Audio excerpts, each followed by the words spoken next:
At Skift, we cover travel by looking at how its different parts, airlines, hotels, and tourism intersect and evolve. We've long focused on strategy, tech, and marketing. Now we're adding another layer: climate. This is GreenShift, a podcast about how travel is responding to the climate crisis with real stories from across the industry. And this week, net zero hotels. We have a lot of buildings that we need to convert and make ready for the future. With food still a bit of a work in progress, what does it mean to be part of a supply chain into a net zero hotel? After planes, hotels are some of the biggest emitters in travel. With new climate laws looming, most major hotel brands have committed to hitting net zero by 2050. That means cutting nearly all greenhouse gas emissions and offsetting the small bit that's left. But is it even possible today? And what does a net zero hotel actually look like? Radisson says it's open two, one in Oslo and one in Manchester, both verified by the net zero methodology for hotels. These hotels use renewable energy, but the bigger emissions still come from supply chains, food, laundry, and waste. I went to Manchester in the UK to see it for myself and met Radisson's Chief Sustainability Officer, Inga Hubrechts. Hi, Good to see you. good to see You you. look very well. Want to start on the roof? Go for the roof. Let's go for the roof.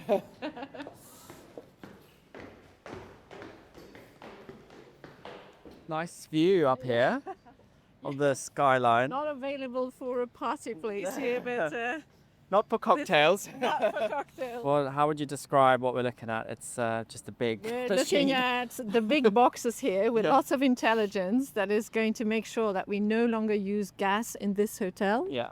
not for hot water and not for heating, that everything runs on electric. So they are heat pumps like people could have at home. Actually, you have home-based heat pumps, but they're just bigger, much bigger. And then the electricity that is used is actually 100% renewable through a green utilities contract. So a heat pump takes heat out of the air, transfers it to a refrigerant, compresses that, and that compression then generates heat for the hotel. But for a big hotel, the hotel has 252 rooms, 7 meeting rooms. It's not a small hotel. It's massive. Yeah. So that's not just water, it's also heating, like the Yeah, central heating. correct. And are these very expensive? Like, why don't more hotels use them? Of course, the point is it is an investment to electrify a hotel because it's not necessarily reducing the energy use. It's just shifting from one energy source, which is fossil, to a non-fossil energy source. It's not like you're doing this to become massively more efficient.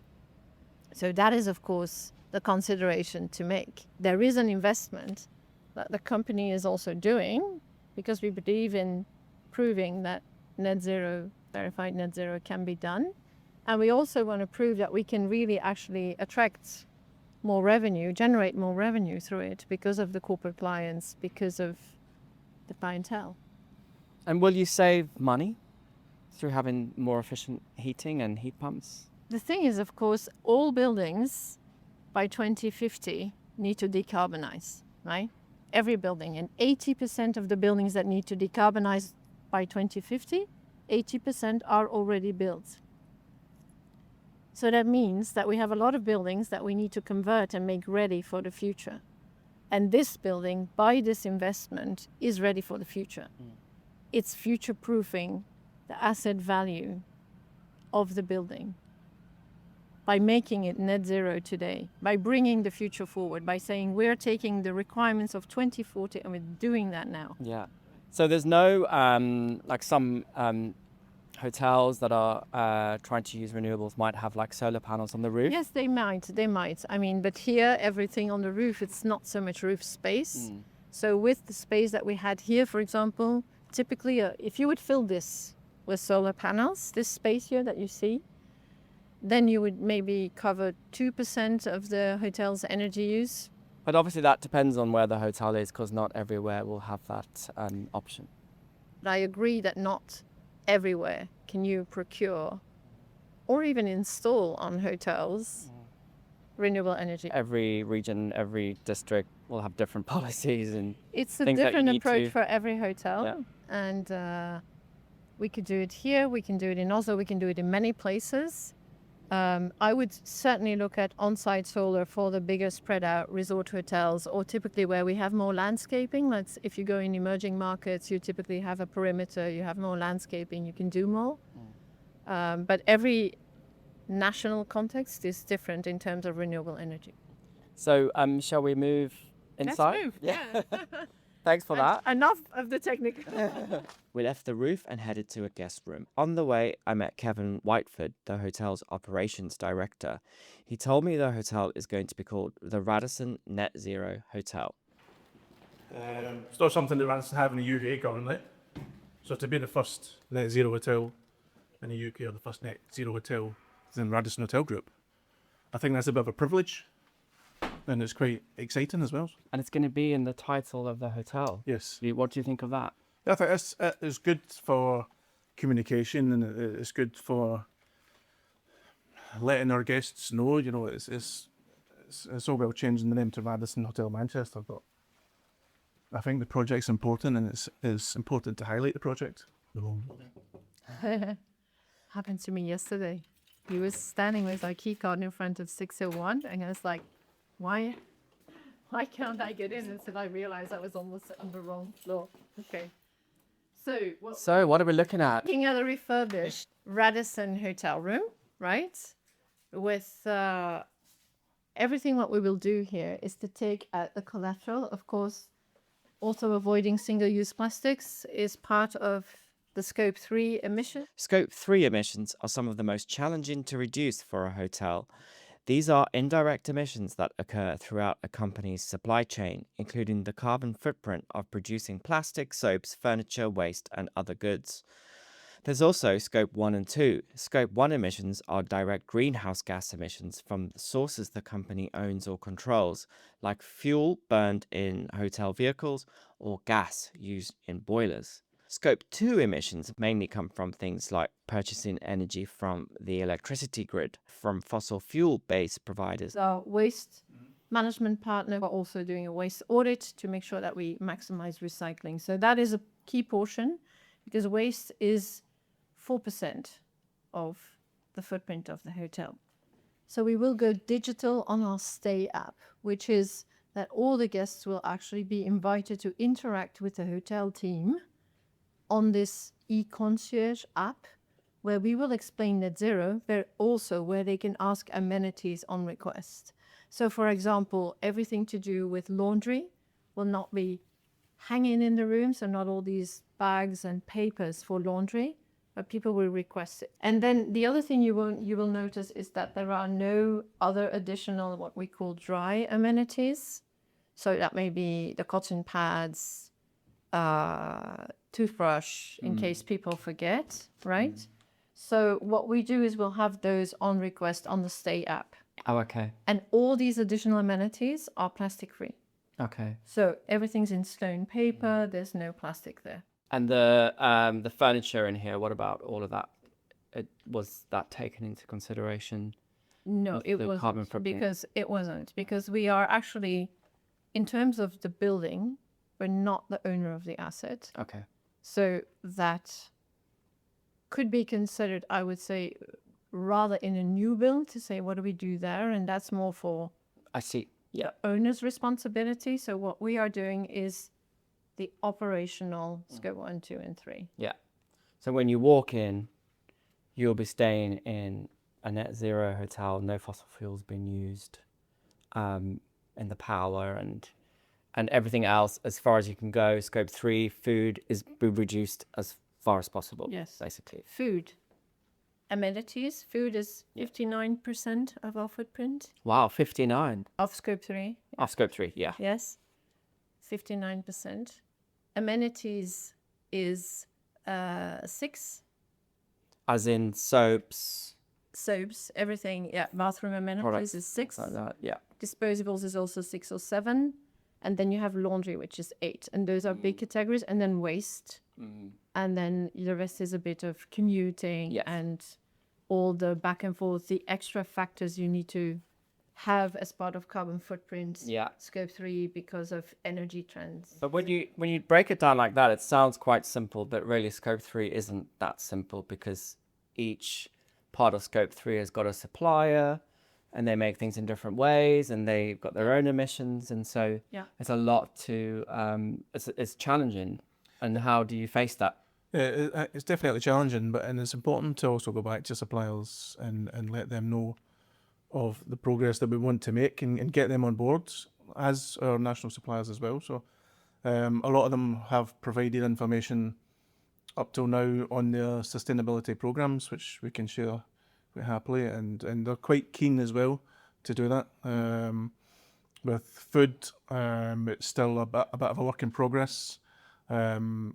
Sourcing suppliers and getting them on board with what does it mean to be part of a supply chain into a net zero hotel. So it's a work in progress still. Yeah. Yeah. This is meant to be the future, isn't it? Actually, it's like it's policies now. Yeah, And but that's what we say. We bring the future forward. That's where everybody and the whole sector needs to transform to. What we are doing is proving that it can be done in a conversion context and being verified, because that is also a portion that is essential. It's not just Radisson saying this, it's being verified against the methodology, which is important to prove that all the aspects have been taken into consideration. And with our key suppliers, as I was saying, laundry, amenities, waste, disposables, those are the key categories, and food and beverage, of course, 59%. These are, we've had conversations, and this is the start of a journey. So we're doing everything we can right now on net zero, for example, menu curation, so that the footprint of the menus come down, of the buffets come down. But we will continue to work with all these suppliers. Take laundry. It's not that easy to have a fossil fuel free laundry. it's very intensive It's work. very intense in energy use. So we do what we can with them now, but we're in a partnership there to say, okay, what are you doing next? What is your program? How do you measure accurately? How do we see the impact of the decisions we're taking together? For example, they're already plastic free in the delivery. They're not wrapping everything they're doing in plastic. Those things are good, but it creates also on their side a lot of awareness of, oh, now we are, to your point, delivering to a net zero hotel. What do we need to do? How can Radisson be a partner in this? How do we advise each other? How do we measure going forward to take the next steps? So if you were a laundry company and you're supplying somewhere like this for many years, and then they turn around and they're like, oh, we're going to be net zero. And then as a laundry company, you're like, oh, what does that mean for me? And they're thinking, maybe we need to start thinking about, how much gas we use, or because we want to survive as a business. Are other hotels going to do this? Is that sort of how things are going? It certainly created a lot of awareness. And I think we can also learn from the different net zero hotels. For example, our laundry supplier in Oslo, which is the other verified net zero hotel that we're launching, is actually has been doing quite some investments also in decarbonizing their actual energy use. So we are also hoping to create like a community of suppliers who can exchange best practices. But if your laundry provider is using gas, how does that come into the equation of being a net zero hotel? It comes into the equation because we reduce whatever we can. We talked about energy being fully renewable, so no footprint. In scope 3, which is food and beverage, laundry, disposables, and amenities, main categories, we reduce as much as we can, and we remove the rest through compensation. So there is still, and it's allowed in the methodology, to have a portion of carbon compensation. As in like carbon credits? Like carbon credits, correct. But we are doing this with nature-based carbon credits. Oh, okay. Yeah. And nature-based carbon credits that are based on removal. Not avoidance. Not avoidance. So when you think about this, do you start, if you were starting from scratch, do you start with scope 1 and you're like, okay, let's look at what we are using energy-wise. Yeah. And you're like scope 2, and then you go to scope 3? Do you do it in that order? We have other candidate hotels that we know can do this. We have a list of at least 5. Are you talking to them already? Well, we need the cases kind of technically lined up specifically for scope 1 and 2. Yeah? Sorry. And I guess they'll be looking at this hotel. Everybody will be looking at this one and the future Radisson Red net zero. What will they be looking for? Is the hotel profitable? Is it making a loss?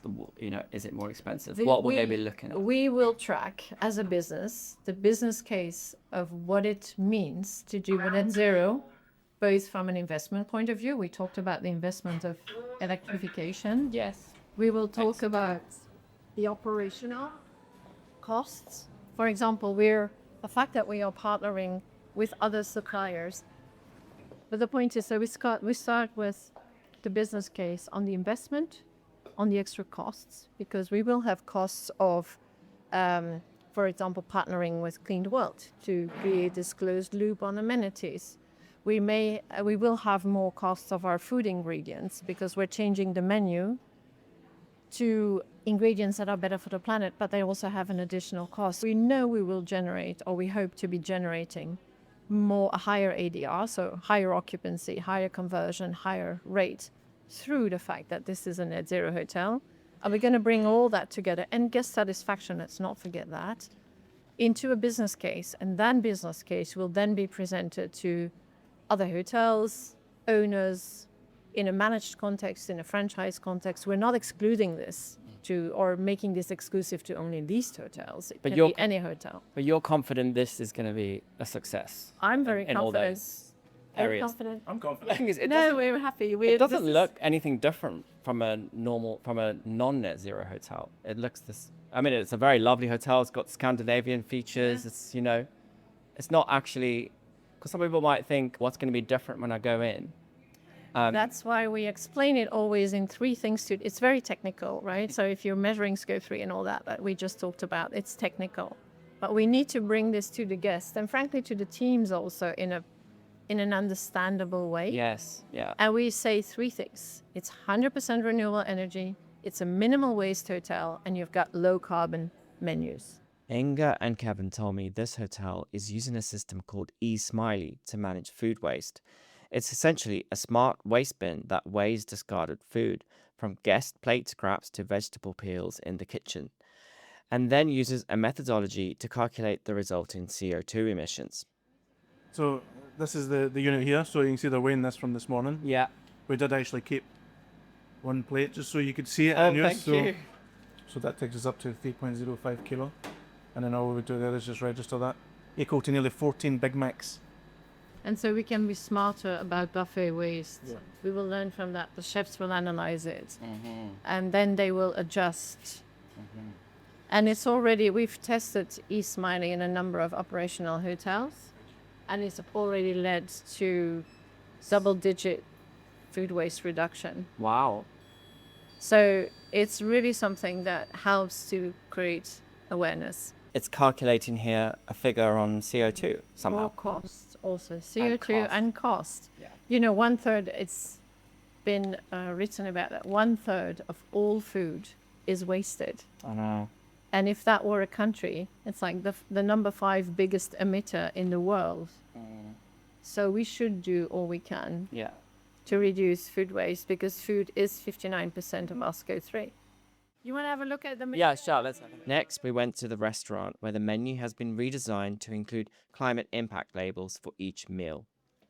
Partnered with a partner called Klimato. They are out of Sweden. And what they are experts in is the data on carbon of ingredients and menus. Carbon footprint fully calculated and labeled. So they label the good light carbon footprint menu options as A, and it goes all the way to E with the ones that are not good for the planet and have a high footprint. And then we curated the menu together with the team and together with our area chef to have, in this case, just 2 items that are E, and everything else is A, B, and a bit of C. It's the first graded menu that we've had, carbon graded menu that we've had, so it's a good starting point to work from. and then how does that evolve over the next 6 months? Yeah. So overall, in all our hotels, 30% anywhere in the Radisson Hotel Group hotels, 30% of the choices in the menu are already plant-based, always. But this takes it a step further. For example, for the burger, that's an E, because anything that has meat in it is very bad, Especially for beef. carbon and for the planet, especially beef. But you have a vegan alternative. So maybe we can bring people, when they compare the two carbon options, to also choose a tasty vegan burger. And when you start adding in layers like this and the calculations, does it drive up the cost of the menu? I think in the short answer, for me, no. I think there's actually quite competitive pricing in there. Again, if I think about it historically, what I thought would happen with menu prices didn't actually quite happen. Maybe my reservations on certain products being more expensive because of what they are, it turned out to not be quite true. So the menu is still priced competitively, and some items are actually, I think, very well priced. Yeah, I mean, I'm looking at the prices, and it doesn't look that much different from a normal menu that you would find in most places, to be honest, for some of the items on the menu that I'm seeing.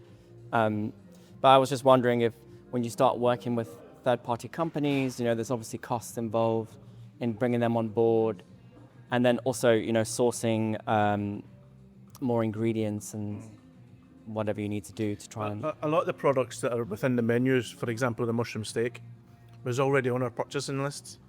We just weren't utilising it at the time.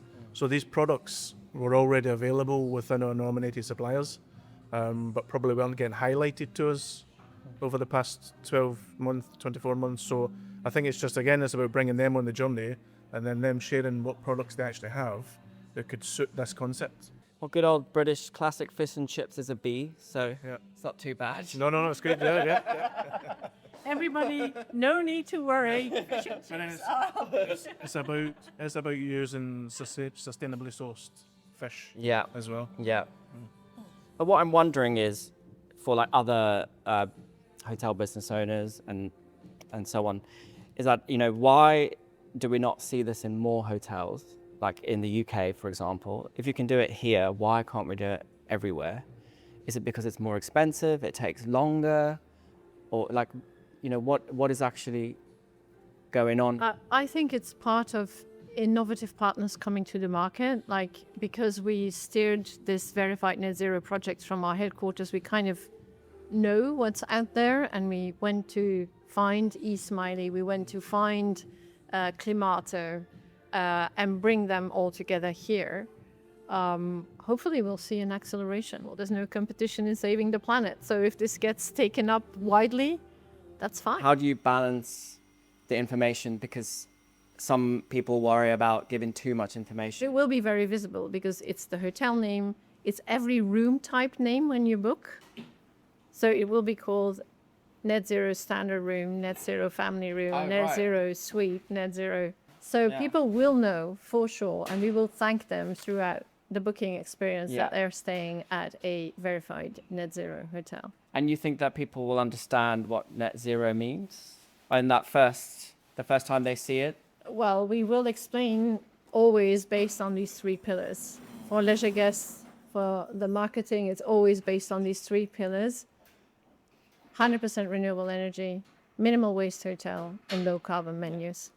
And we repeat that over and over. And all the touch points will have that. We looked at the whole guest experience together. We looked at every touch point. We said, how do we communicate that? After seeing all of this, I couldn't help but wonder, why isn't Radisson doing this to all of their hotels? We looked in our lease portfolio, which of the hotels were being converted, rebranded, so where major works were going on. And then we looked at, can we actually reduce the energy footprint, scope 1, scope 2, to zero? Can we do that? Because that's a requirement of the SBTI, actually minimum 90% reduction.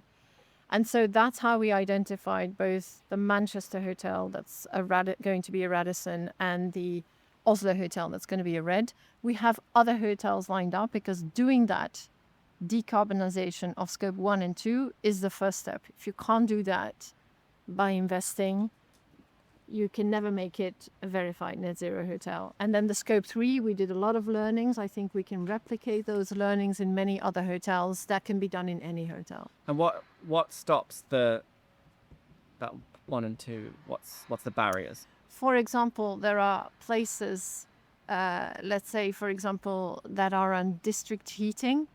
Germany is big on district heating, some places even district cooling, which means done by the city or the locality where you are, which actually is not sustainable. Some places it is, like Oslo, but in some places it's not. And if you then want to take a hotel that is a major, iconic, big hotel, 400-500 room hotel off gas, you need to do massive investments in electrification. You need to have the roof space. So there are places where this is going to be a big hurdle. And then we will start to look into innovative ways of getting heat from other sources. So we are looking into innovation as well. We have a list of other hotels who are actually very sustainable, have very low energy use intensity, so how much energy they use. So we have a list of hotels lined up that could actually become part of verified net zero when this becomes a program. Radisson customers, are they asking for this? We have a number of hotels that are on an operational eco-label certification. We have made all our Radisson meetings worldwide carbon compensated for many years. And that's all about making it easy for the guests. The guests doesn't need to do anything. And here we're at the pinnacle of that. So are the guests asking for it? I think yes. Do we need to make it easy to make sure that they actually make the choice for these sustainable hotels? Yes. And are we going one step further? Yes, with verified net zero hotels. And was it quite a big thing to get signed off that the hotel's actually going to have net zero in the title? Yes. How did you get the CEO or whoever had to sign that off to be like, all right, let's do it? It's actually a collaboration. This project touches all the departments as it should in a net zero transformation. And we have our revenue teams heavily involved, our brand teams heavily involved. And we have the benefit that our CEO comes from a marketing and branding background. His background is with Procter & Gamble. So he's really into branding and marketing. So in the end, we could bring it all together and it's going to be part of it. When do you think, as someone who's like you, who's so involved in sustainability and you're sitting on different boards and things, that this will become the standard for all new hotels or conversions going forward? Well, in the European Union, there's already a directive on this, that as of 2030, all new commercial buildings need to comply with a decarbonization pathway. There's also a very good tool in the European Union to see where your building is and what you need to do by when to decarbonize. Personally, I think 2030 will be a big moment and a wake-up call for many, many businesses, because we all, including Radisson, have an SBTI, so a science-based decarbonization path. In our case, it says we need to reduce our carbon footprint, scope 1, scope 2, by 46% compared to 2019. And do you think We're on the trajectory. Okay. It's going to be a challenge to get there, I can tell you now, because that includes our managed properties globally, scope 1 and 2. For many businesses, 2030 will be a pivotal moment. And I think we will see, at least from our side, a lot of projects and acceleration and push. But that's going to be the moment when everybody's going to know, are we there? Are we not there? And what do we need from the regulators to push even more? what do you think has to change to make this the norm? I think, of course, we need to think globally. We're a global company. We have massive growth in our footprint. We are 256,000 rooms across the globe. A lot of them are in emerging markets. So the regulatory framework is, of course, very different between mature and emerging markets. Personally, I think, and I hope there will be more of a regulatory push to have more green buildings, because in the end, that's also good for the wellness of the people who use the health of the people who use the buildings. Energy efficient buildings are good for the general experience, but also I think the finance community is what's going to unlock a lot of this. Access to financing in emerging markets to do decarbonization projects is what's missing. Yeah, green bonds, green, well, just like, Favoring investment. and just as a default, saying, okay, you have a decarbonization plan for this building, you're building your project in line with decarbonization standards, or you're making it future proof like we're doing here. Well, to finance that building, whether it's a new build or a big conversion, on the ticket sizes needed for hotels, so on the investment demands needed for hotels, that needs to be the default. Because programs exist, don't get me wrong. Programs exist by development banks and institutions like the IFC and the European Investment Bank. It exists, but the ticket size, the volume of investment needed is too high to treat the individual projects that we have with owners around the world. So that's the key. That's the key that we need. That's the thing we need more work on. If I could do anything, is have a magic wand to unlock that financing, because we know what needs to be done. We have actually projects that are ready to happen, but financing is an issue. What do you think's still holding people back? What I would say is, in general, the hotel industry is misunderstood and not loved enough by the finance community in that sense. The fact that from the development institutions, they have programs, but for example, in a country like India, they literally, I'm not going to say which development institution it is, but they literally told me, we'll go into commercial real estate, warehousing, because the impact we can have, the investment money we need to put up is higher, and for them that's more efficient than looking at hotels. So it make our sector more loved in a way and understood in the finance community is what needs to happen. And that's our role as Radisson Hotel Group towards asset owners, is to also say, listen, we are the expert partner. We can advise you. We have our own standards. We know how to do a building certification. We know how to do a BREEAM, a LEED, an EDGE in emerging markets. We have our own guidelines that bring you to that level. If you don't want to certify, can bring you to that level. We are experts. We can give you that expertise. The thing that makes it happen then is the financing. And we all know that building hotels these days with the interest rates is actually more expensive, and the interest rate is increasing. So it's a bigger conversation to be had. In my mind, this project shows that building a net zero hotel could be technically possible. But it's interesting what Inka said about finance. It sounds like we're just not quite there yet. With regulations around building emissions coming in, time will tell what businesses will do when net zero just isn't an option, but a requirement. Thank you for listening to GreenShift, the climate podcast from Skift. We are a brand new podcast, so please don't forget to like and subscribe. And if you have any ideas for future topics around travel and climate, please email me at dg@skift.com. And a quick disclaimer about Skift's climate coverage. This has been made possible through the financial support of Intrepid Travel. The backing allows us to bring high-quality climate journalism. Intrepid is not involved in any decisions made by Skift's editorial team.